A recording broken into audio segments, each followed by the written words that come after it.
Hey friends, so today we are going to make our path a little more complicated. So let's go on for our own draw Gizmos.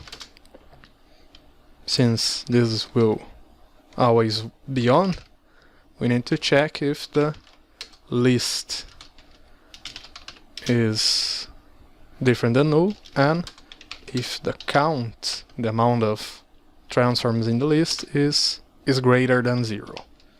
So we need to check both of those, and then we can make our for that starts on 1 and I lesser than waypoints.count I plus plus Gizmos DrawLine from waypoints I minus 1 to waypoints I.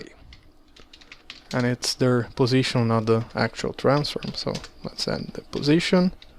Alright, and we just need a extra one later, which is from the position 0 to waypoints.count minus 1.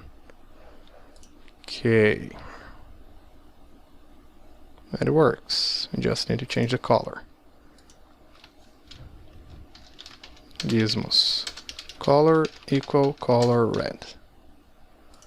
That's a bit better, I think. Alright, and now we have our nice looking circuit here. So well, that was the objective for today. Thanks for watching and see you in the next lesson.